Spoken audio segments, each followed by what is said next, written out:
कलवारी पे देखो कैसा ये नजारा, परमेश्वर का बेटा लटका बेसहारा।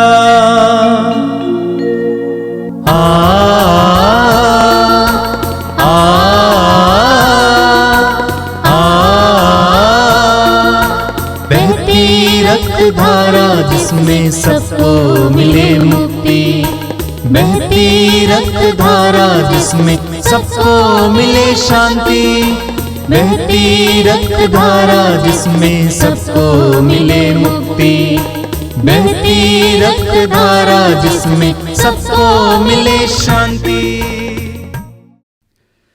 पिता, पुत्र और पवित्र आत्मा के नाम पर आमीन।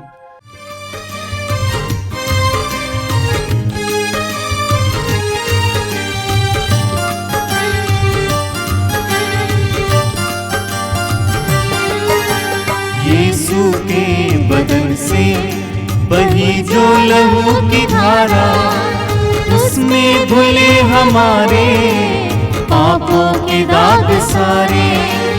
यीशु के बदन से बही जो लहू की धारा, उसमें धुले हमारे पापों के दाग सारे।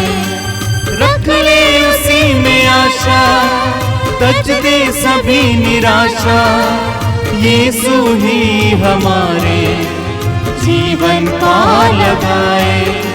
रख ले उसी में आशा, तज दे सभी निराशा, यीशु ही हमारे जीवन का लगाए। यीशु के बदन से बही जो लहू की धारा, उसमें धुले हमारे पापों के दाग सारे। यीशु के बदन से बही जो लहू की धारा, उसमें धुले हमारे पापों के दाग सारे। कृपया आप लोग मेरे पीछे दोहराइएगा। हे प्रेमी पिता, हे प्रेमी पिता, हम तुझे धन्यवाद देते हैं, हम तुझे धन्यवाद देते हैं, क्योंकि तूने हमसे इतना प्यार किया, हमसे इतना प्यार किया कि हमारे लिए अपने इकलौते पुत्र को अर्पित किया, जिससे जो उसमें विश्वास करे उसका सर्वनाश ना हो, बल्कि अनंत जीवन प्राप्त करे। हे संसार के मुक्तिदाता यीशु, हम तेरे बलिदान के लिए तुझे धन्यवाद देते हैं। तूने कहा यह प्याला मेरे रक्त का नूतन विधान है, यह तुम्हारे लिए बहाया जा रहा है। हम अंगीकार करते हैं कि हमारा उद्धार तेरे मूल्यवान रक्त की कीमत पर हुआ है। हम पर दया कर और हमें हर बंधन से मुक्त कर। आपका अनुवाक्य होगा, हे निर्दोष मेमने हम पर दया कर। हमारे पाप मिटाने के लिए क्रूस पर रक्त बहाने वाले, हे निर्दोष मेमने हम पर दया कर। हमारे पापों का प्रायश्चित करने क्रूस पर रक्त बहाने वाले, हे निर्दोष मेमने हम पर दया कर। हमारे शाप मिटाने के लिए क्रूस पर रक्त बहाने वाले, हे निर्दोष मेमने हम पर दया कर। हमारे पापों का कलंक मिटाने क्रूस पर रक्त बहाने वाले, हे निर्दोष मेमने हम पर दया कर। हमारे पापों की कीमत चुकाने क्रूस पर रक्त बहाने वाले, हे निर्दोष मेमने हम पर दया कर। शैतान का हर कार्य नष्ट करने क्रूस पर रक्त बहाने वाले, हे निर्दोष मेमने हम पर दया कर। हमें भरपूर जीवन देने क्रूस पर रक्त बहाने वाले, हे निर्दोष मेमने हम पर दया कर। हमारे घायल दिलों को चंगा करने क्रूस पर रक्त बहाने वाले, हे निर्दोष मेमने हम पर दया कर। रोगों से हमें चंगा करने क्रूस पर रक्त बहाने वाले, हे निर्दोष मेमने हम पर दया कर। हमें पिता से मेल कराने क्रूस पर रक्त बहाने वाले, हे निर्दोष मेमने हम पर दया कर। हमें एक दूसरे से मेल कराने क्रूस पर रक्त बहाने वाले, हे निर्दोष मेमने हम पर दया कर। हमें प्रेम की शिक्षा देने क्रूस पर रक्त बहाने वाले, हे निर्दोष मेमने हम पर दया कर। हमारे लिए स्वर्ग का द्वार खोलने क्रूस पर रक्त बहाने वाले, हे निर्दोष मेमने हम पर दया कर। हमारे बंधनों को तोड़ने के लिए क्रूस पर रक्त बहाने वाले, हे निर्दोष मेमने हम पर दया कर। हमारे आंसुओं को पोंछने के लिए क्रूस पर रक्त बहाने वाले, हे निर्दोष मेमने हम पर दया कर। हमें धर्मी बनाने के लिए क्रूस पर रक्त बहाने वाले, हे निर्दोष मेमने हम पर दया कर। हमें पवित्र करने के लिए क्रूस पर रक्त बहाने वाले, हे निर्दोष मेमने हम पर दया कर। हमें सशक्त करने के लिए क्रूस पर रक्त बहाने वाले, हे निर्दोष मेमने हम पर दया कर। हमें स्वतंत्र करने के लिए क्रूस पर रक्त बहाने वाले, हे निर्दोष मेमने हम पर दया कर। हे ईश्वर के मेमने जो संसार के पाप हर लेता है, प्रभु हमें क्षमा कर। हे ईश्वर के मेमने जो संसार के पाप हर लेता है, प्रभु हमारी सुन। हे ईश्वर के मेमने जो संसार के पाप हर लेता है, प्रभु हम पर दया कर। हम प्रार्थना करें। हे ईश्वर, तूने चाहा कि यीशु अपना रक्त बहाकर हमारे पापों का प्रायश्चित करे और हम विश्वास द्वारा उसका फल प्राप्त करें। हम तुझसे प्रार्थना करते हैं कि उनके पवित्र रक्त की योग्यता से इस संसार पर दया कर और हमें हर बंधन से छुड़ा दे। हम यह प्रार्थना करते हैं उन्हीं प्रभु ख्रिस्त के द्वारा, आमीन। हे हमारे पिता, तू जो स्वर्ग में है, तेरा नाम पवित्र माना जाए, तेरा राज्य आवे, तेरी इच्छा जैसे स्वर्ग में है वैसे इस पृथ्वी पर भी पूरी हो। हमारा प्रतिदिन का आहार आज हमें दे और हमारे अपराध हमें क्षमा कर, जैसे हम भी अपने अपराधियों को क्षमा करते हैं, और हमें परीक्षा में न डाल परंतु बुराई से बचा। आमीन।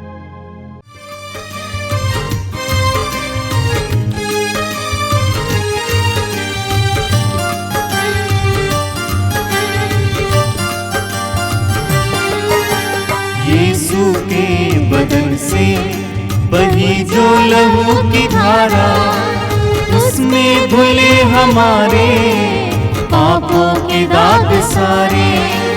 यीशु के बदन से बही जो लहू की धारा, उसमें धुले हमारे पापों के दाग सारे। रख ले उसी में आशा, तज दे सभी निराशा। यीशु ही हमारे जीवन का लगाए।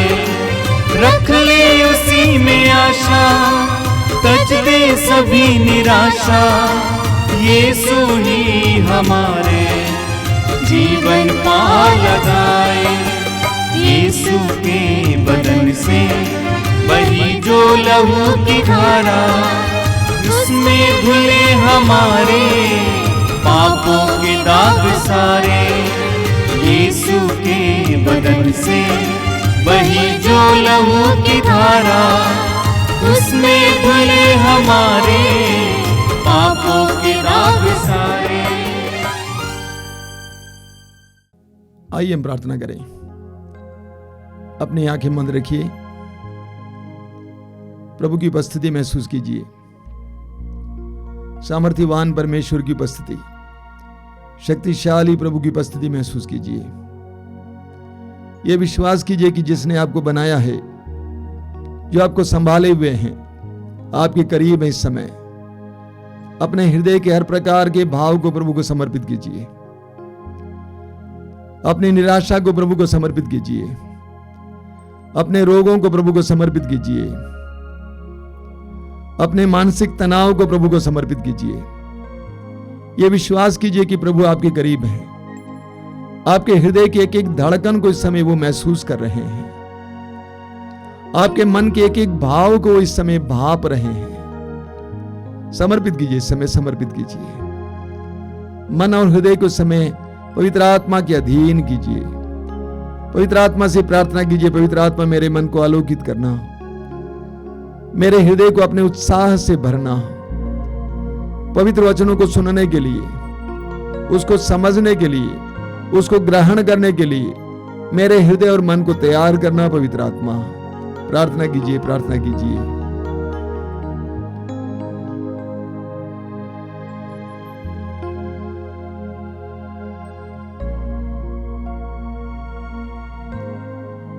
अपनी आंखें खोलें।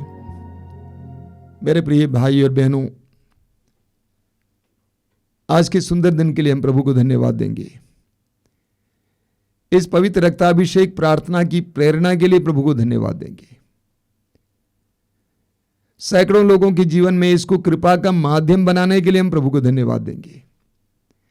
और मैं हर बार आपसे कहता हूं, जब आप पवित्र वचनों को सुन रहे हैं, आराधना में भाग ले रहे हैं, प्रार्थना में भाग ले रहे हैं, पवित्र आत्मा आपके जीवन में कार्य कर रहा है।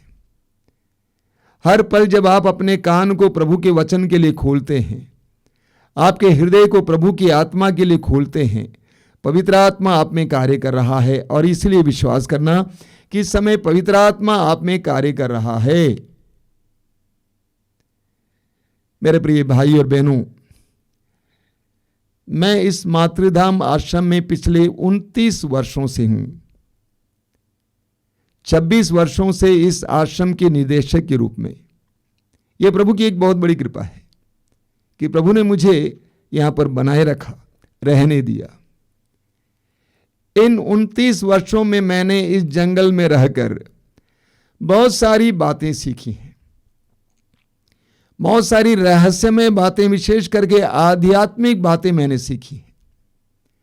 उनमें से एक बात यह है जिस पर मैं बहुत दृढ़ विश्वास करता हूं, वो यह है कि ईश्वर के लिए कुछ भी असंभव नहीं है। Nothing is impossible for God. ईश्वर के लिए कुछ भी असंभव नहीं है। और जीवन के हर एक मोड़ पर, हर एक परिस्थिति में मैं इस वचन पर और इस अनुभव पर विश्वास करता हूं, इसको जोर से पकड़ता हूं।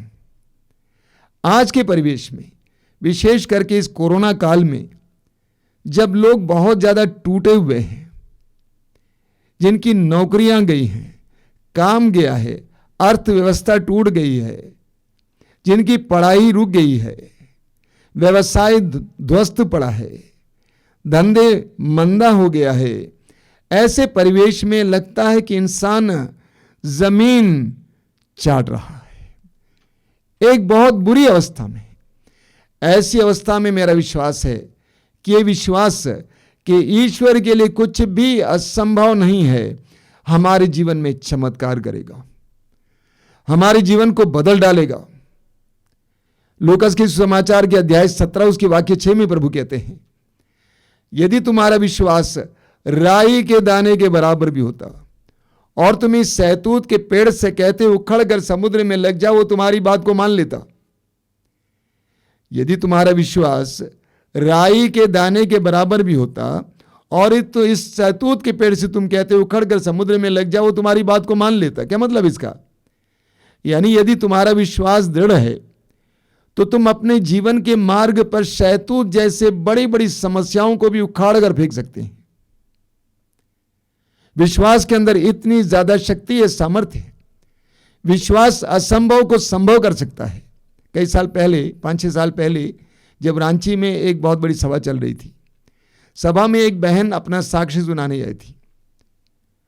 उस बहन की कोई संतान नहीं थी और उसने बहुत इलाज करवाया, यहां तक कि IVF भी कराया, लेकिन संतान नहीं हुई। डॉक्टरों ने कहा कि आपके एक संतान हो ही नहीं सकता है।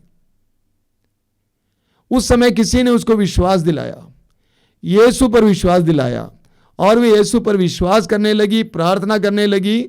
और वो बहन मंच पर खड़ी थी 3 साल की अपनी बेटी के साथ, ये साक्ष्य सुनाने के लिए कि डॉक्टरों ने कहा कि मैं एक बच्चा पैदा नहीं कर सकती हूं, लेकिन प्रभु ने असंभव को संभव करके दिखाया है। प्रभु ने असंभव को संभव करके दिखाया है। उत्पत्ति ग्रंथ के अध्याय 18 में हम पढ़ते हैं, इब्राहिम 99 साल का हो गया था। वहां पर हम पढ़ते हैं कि स्वर्गदूत इब्राहिम के घर पे आ जाते हैं और इब्राहिम ने बड़े आनंद के साथ उनका सेवा सत्कार किया। सेवा सत्कार ग्रहण करने के बाद स्वर्गदूत ने यह घोषणा की, अगले वर्ष इस समय तक आपकी पत्नी सारा के गोद में एक पुत्र होगा।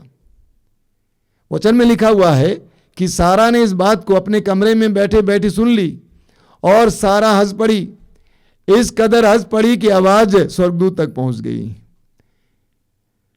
सारा हंस पड़ी। सारा ने सोचा कि इस उम्र में यह व्यक्ति मेरे साथ संसार कर सकता है?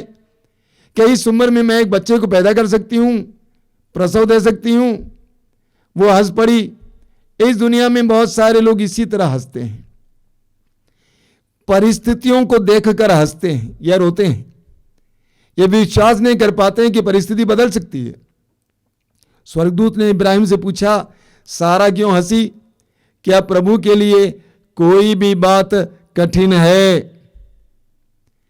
क्या प्रभु के लिए कोई भी बात कठिन है? जरा सोचिए, मिस्र देश में एक गुलाम की जिंदगी जीने वाला यूसुफ अब मिस्र देश का गवर्नर बन जाता है। प्रभु के लिए कोई भी बात कठिन नहीं है। भेड़ चराने वाला दाऊद इस्राएल का राजा बन जाता है। असंभव सी बात संभव हो जाती है। प्रभु के लिए कोई भी बात कठिन नहीं है। जब प्रभु यीशु ने शिष्यों से कहा भीड़ को बैठाओ, हालांकि शिष्यों ने कहा था कि हमारे पास सिर्फ 5 रोटियां और 2 मछलियां हैं। जब प्रभु ने कहा कि भीड़ को बैठाओ, हम खिलाएंगे, मेरा पक्का विश्वास है कि शिष्य अपने मन में हंसे होंगे। 5 रोटियों से इतने 1000 लोगों को खिला सकते हैं, यह कैसे संभव है? हमारे भी जीवन में जब परिस्थितियां विकट हो जाती हैं, हम भी या तो रोते हैं या हंसते हैं। मुझे अभी याद है, सन 2000 में हमारे मंदिर, आश्रम के मंदिर के बगल में एक बहुत बड़ा शीशम का पेड़ खड़ा था और वो शीशम का पेड़ गिरने को था। वो झुक गया था और वो एक मकान के ऊपर गिरने वाला था। लेकिन आप विश्वास नहीं करेंगे, 2000 के पेंतकोस्त के दिन सुबह 10:30-11 बजे एक बहुत बड़ा चमत्कार हुआ। लोगों के सामने उस पेड़ ने एक हवा में, हल्की हवा में करवट बदल दिया और वह पेड़ 2 मकानों के बीच में मुश्किल से 5 फुट का स्थान है, वहां पर जाकर गिर गया। कोई नुकसान नहीं पहुंचाया। देखने वालों ने कहा कि सचमुच यह एक बहुत बड़ा चमत्कार है। 100 लोग मिलकर इस पेड़ को इस तरह गिरा नहीं सकते। एक बहुत बड़ा चमत्कार। हमारा ईश्वर एक ऐसा ईश्वर है जो असंभव को संभव कर देता है। इस्यास नबी के ग्रंथ के अध्याय 43 उसके वाक्य 19 में प्रभु कहते हैं, मैं एक नया कार्य करने जा रहा हूं। मैं एक नया कार्य करने जा रहा हूं, वो प्रारंभ हो चुका है, क्या तुम उसे नहीं देखते? मैं मरुभूमि में मार्ग बनाऊंगा और निर्जन प्रदेश में पथ बनाऊंगा। इम्पॉसिबल, असंभव सा कार्य मैं करूंगा। मैं एक नया कार्य करने जा रहा हूं, क्या तुम उसे नहीं देखते? प्रभु के चमत्कारों को देखने के लिए हमें विश्वास की आंखों की जरूरत होती है। जिसके अंदर विश्वास की आंखें हैं, वह प्रभु के चमत्कारों को पहले से ही देखने के लिए सक्षम हो जाता है। यूहन्ना का सुसमाचार अध्याय 11 वाक्य 40 आपने बार बार सुना है। प्रभु कहते हैं, क्या मैंने तुमसे नहीं कहा, यदि तुम विश्वास करोगी तो तुम परमेश्वर की महिमा देखोगी।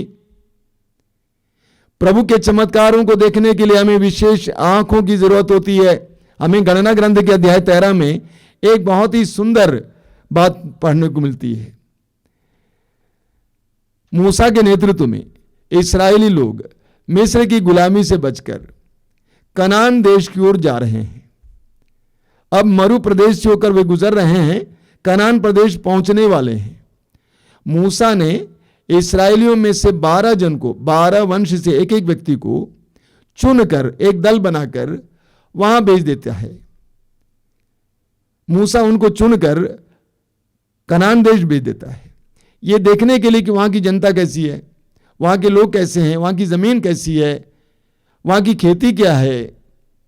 और वहां का निरीक्षण करने के बाद 40 दिन के बाद वे 12 जन लौट आते हैं। बहुत अजीब है। उनमें से 10 लोगों ने एक बहुत ही नकारात्मक और डरावना विवरण सुनाया। उन्होंने क्या कहा? वचन में लिखा हुआ गणना ग्रंथ के अध्याय 13 वाक्य 32 से उन्होंने कहा कि हम जिस देश की टो लगा चुके हैं वह एक ऐसा देश है जो अपने निवासियों को खा जाता है। हमने जिन लोगों को वहां देखा है वह सब बहुत लंबे कद के हैं। हमने वहां भीमकाय लोगों को भी देखा।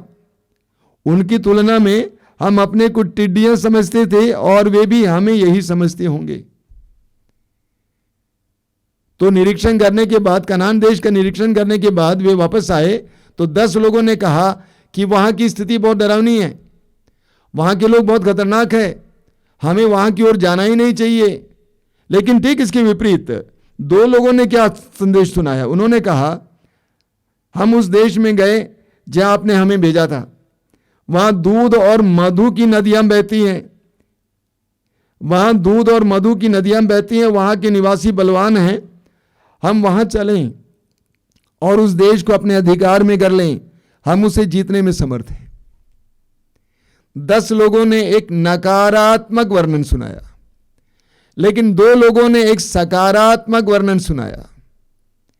हमारी भी यही बात है। हम में से कई लोग अपने जीवन में नकारात्मक होते हैं। हम सोचते हैं कभी बदल नहीं सकता है, हम सोचते हैं हम सुधर नहीं सकते हैं, मेरा बेटा कभी सुधरेगा नहीं, मेरा पति कभी सुधरेगा नहीं, मेरी पत्नी कभी सुधरेगी नहीं। हम नकारात्मक मनोभाव रखते हैं। बहुत कम लोग सकारात्मक मनोभाव रखते हैं। प्रभु कहते हैं क्या तुम मुझसे नहीं देखते, मैं तुम्हारे लिए एक नया कार्य करने जा रहा हूं। प्रभु के नए कार्यों को देखने के लिए हमें सकारात्मक और विश्वासपूर्ण आंखों की जरूरत होती है। हम राजाओं के पहले ग्रंथ के अध्याय 17 और 18 में पढ़ते हैं पूरे इस्राएल में अकाल पड़ा था, 3 साल से बारिश नहीं हुई। जरा सोचिए, सारे जलाशय सूख गए, जानवर मरने लगे, इंसान भी मरने लगे। ऐसे में नबी एलिया कारमेल पहाड़ पर चढ़ जाता है और वहां पर अपने नौकर के साथ बैठता है और प्रार्थना में लीन हो जाता है। बीच बीच में अपने नौकर को भेज देता है ये पता लगाने के लिए क्या समुद्र से कोई बादल ऊपर उठ रहा है। और 6 बार नौकर ने आकर कहा कि महोदय कोई बादल नहीं उठ रहा है। 7वें बार उसने आकर कहा कि मनुष्य की हथेली के बराबर एक छोटा सा बादल का टुकड़ा समुद्र में से उठ रहा है। एलिया ने अपने नौकर से कहा कि जाकर राजा से कहो यहां से भाग जाएं क्योंकि बहुत बड़ी वर्षा होने वाली है। जरा सोचिए, एक छोटा सा बादल का टुकड़ा, नबी एलिया ने उस टुकड़े में एक बहुत बड़ी बारिश देखी। छोटा सा बादल का टुकड़ा, लेकिन नबी एलिया ने उसमें बहुत बड़ी बारिश देखी। प्रभु के चमत्कारों को देखने के लिए हमें विश्वासपूर्ण आंखों की जरूरत होती है।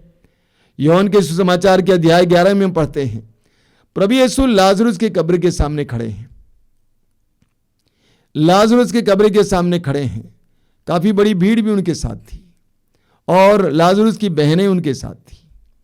भीड़ ने कहा, योहन अध्याय 11 वाक्य 37 में पढ़ेंगे, भीड़ ने आपस में कहा ये व्यक्ति इनको इतना प्यार करते हैं, इन्होंने जन्मांध को आंखें दी हैं, तो क्या ये इसे मरने से बचा नहीं सकते थे। दूसरी तरफ मरियम और मार्था प्रभु से कहती हैं प्रभु आप यहां होते तो हमारे भाई नहीं मरते। यानी उनके लिए सब कुछ समाप्त हो गया है, निराशाजनक परिस्थिति में है।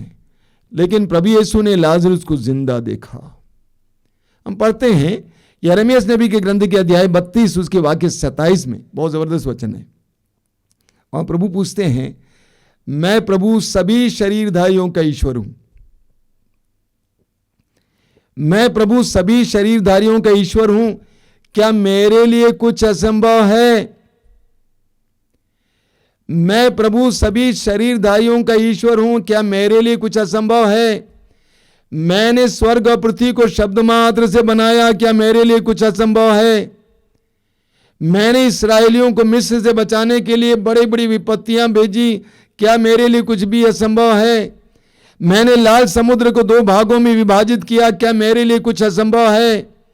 क्या मैंने मन्ना बरसाया स्वर्ग से, क्या मेरे लिए कुछ असंभव है? प्रभु कहते हैं कि मैं प्रभु सभी शरीरधारियों का ईश्वर हूं, क्या मेरे लिए कुछ असंभव है? मैंने तुमको तुम्हारी माता के गर्भ में बनाया, ना कुछ से बनाया, क्या मेरे लिए कुछ भी असंभव है? कुछ भी असंभव नहीं है। हम पढ़ते हैं योशुआ के ग्रंथ के अध्याय 10 उसके वाक्य 12 और 13 में, योशुआ का ग्रंथ अध्याय 10 वाक्य 12 और 13 में हम पढ़ते हैं, योशुआ ने प्रभु के नाम पर सूरज को रोक दिया, जोशुआ ने प्रभु के नाम पर चंद्रमा को रोक दिया। जब वे अमोरियों से लड़ रहे थे, इस्राएली लोग अमोरियों से लड़ रहे थे, जोशुआ ने प्रभु के नाम पर सूरज को रोका, चंद्रमा को रोका। एक विश्वासी के लिए कुछ भी असंभव नहीं है। प्रभु यीशु कहते हैं मार्कुस का सुसमाचार अध्याय 9 वाक्य 23 में, विश्वास करने वालों के लिए सब कुछ संभव है। हमें बहुत सुंदर वचन पढ़ने को मिलता है। हम पढ़ते हैं एफेसियों के पत्र के अध्याय 3 उसके वाक्य 20 और 21 में, बहुत जबरदस्त वचन है। वहां पे संत पौलुस कहते हैं, जिसका सामर्थ्य हम में क्रियाशील है और वो सब कार्य संपन्न कर सकता है जो हमारी कल्पना और प्रार्थना के परे हैं।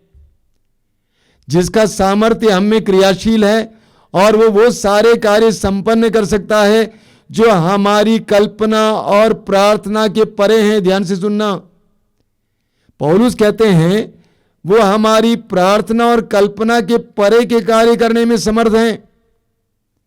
आज मातृधाम आश्रम में हजारों लोग आते हैं, लेकिन मैं आपको बताना चाहता हूं 1995 में जब पहली बार आश्रम का पहला शेड बनाया गया था, छोटा सा शेड, बांस और टीन से छोटा सा शेड बनाया गया था। उस समय हमारे साथ जो भाई थे, उस भाई ने बहुत अच्छे केले के पेड़ों को काट दिया।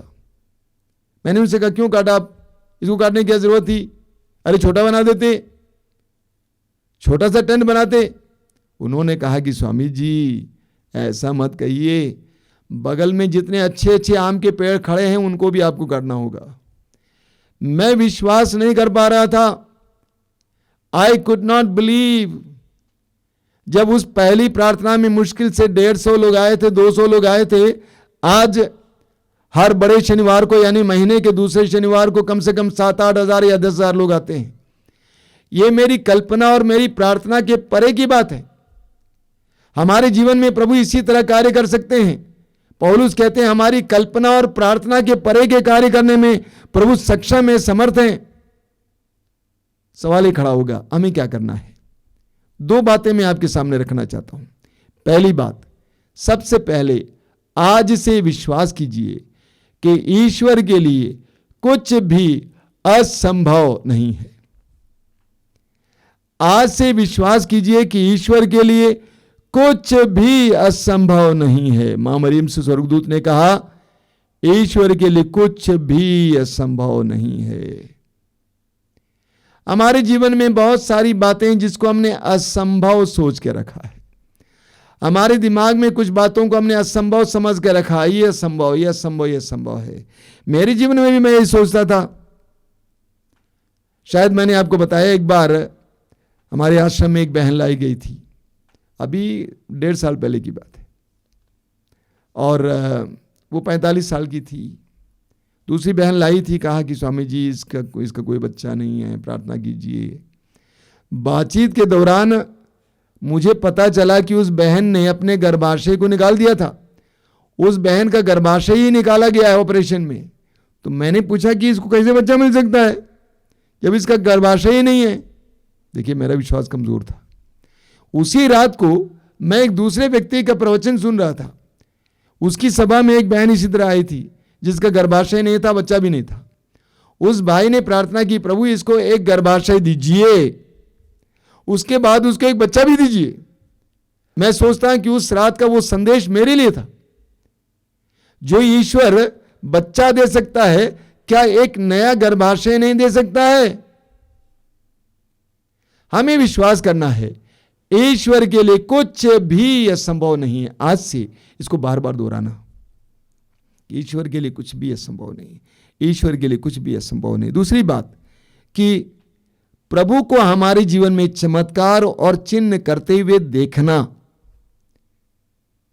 जब प्रभु यीशु ने शिष्यों से कहा लोगों को बैठाओ, और जब प्रभु यीशु ने 5 रोटियां उठाई, तो उन 5 रोटियों में प्रभु यीशु ने रोटियों के हजारों टुकड़े देखा।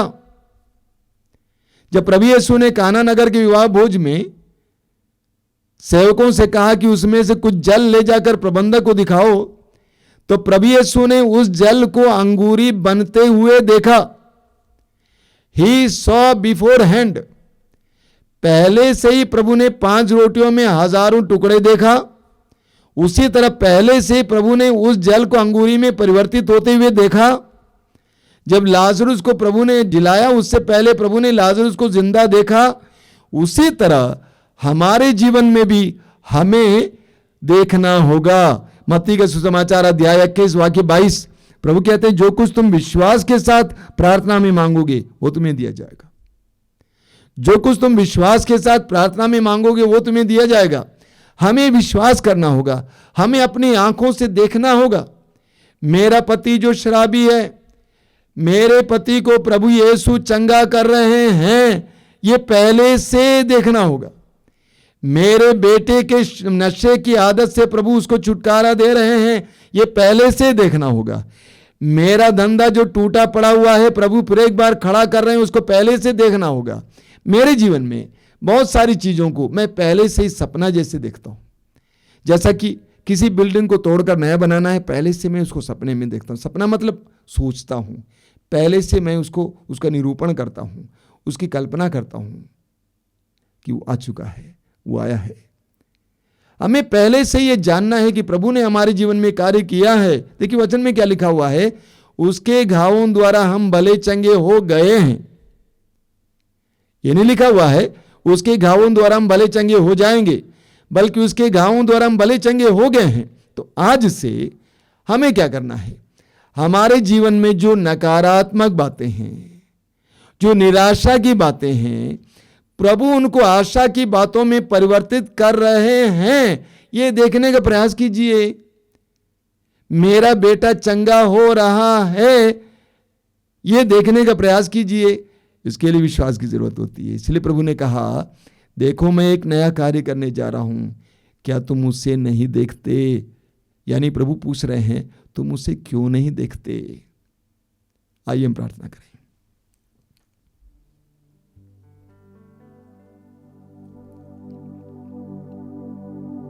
आइए हम प्रार्थना करें। अपनी आंखें बंद कीजिए। प्रभु यीशु धन्यवाद देते हैं सुंदर समय के लिए, तेरे उत्साहवर्धक शब्दों के लिए धन्यवाद देते हैं। तूने कहा यदि तुम विश्वास करोगे तो तुम परमेश्वर की महिमा देखोगे। तूने लोगों के सामने चमत्कार और चिन्ह प्रकट किया। तूने जन्मांध को आंखें दी। तूने मरे हुओं को जिलाया और अपनी जनता के सामने इस बात का प्रमाण रखा कि ईश्वर के लिए कुछ भी असंभव नहीं है। हमारी निराशापूर्ण बातों में, हमारे निराशापूर्ण माहौल में प्रभु यीशु तेरे इन चमत्कार और चिन्हों को याद करने की हमें कृपा दीजिए। ये विश्वास करने की कृपा दीजिए प्रभु तेरे लिए कुछ भी असंभव नहीं है, तू सब कुछ कर सकता है। इस प्रकार विश्वास करते हुए अपने जीवन को और जीवन की परिस्थितियों को तुझे अर्पित करने के लिए हमें कृपा दीजिए। धन्यवाद यीशु, धन्यवाद, धन्यवाद यीशु, धन्यवाद। थैंक यू लॉर्ड, धन्यवाद यीशु। आज की आराधना में हम विशेष रूप से विश्वास और भरोसे के वरदान के लिए प्रार्थना करेंगे। आराधना आराधना आराधना आराधना